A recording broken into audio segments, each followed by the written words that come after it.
तो हमें पता है औरंगजेब का नाम सुनकर तुम्हारी जलती है, लेकिन सुनते जाओ एक। औरंगजेब के जमाने में भारत के पास वर्ल्ड की जीडीपी का 27% था। उसी वक्त भारत को सोने की चिड़िया कहा जाता था। और किसी हिंदू को नहीं मारा औरंगजेब ने, खुद उनकी आर्मी में 40% हिंदू थे। दोस्तों हिस्ट्री जो है सिर्फ किताबों तक सीमित नहीं है, बल्कि आजकल सोशल मीडिया पे भी लिखी जा रही है।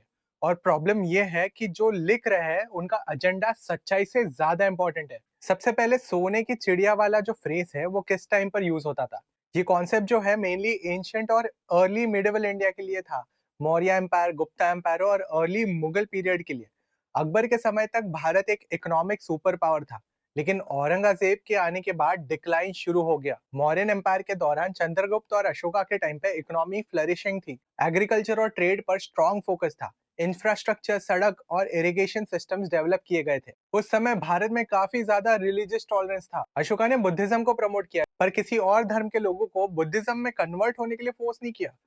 गुप्ता डायनेसिटी की बात करें तो इसको गोल्डन एज कहा जाता था, क्योंकि इस टाइम पे एजुकेशन, आर्ट, साइंस और इकोनॉमी पीक पर थी। ट्रेड और कॉमर्स स्ट्रॉन्ग था। रोमन और साउथ ईस्ट एशिया तक इंडियन गुड्स जाते थे। रिलीजन को लेकर मैक्सिमम टॉलरेंस था।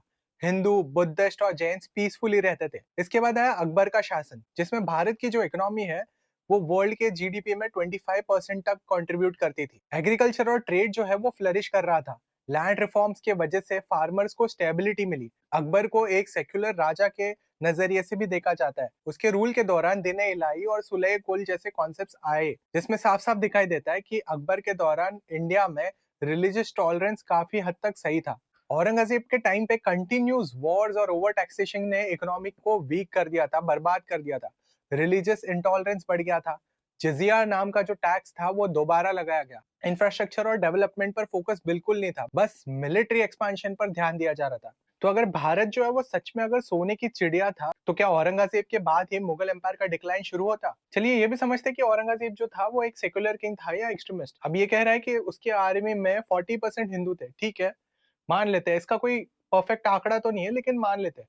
लेकिन क्या हिंदू आर्मी होने से कोई सेक्युलर हो जाता है? हाँ, मुगल आर्मी में कई हिंदू जनरल्स थे, जैसे राजा जय सिंह, जसवंत सिंह।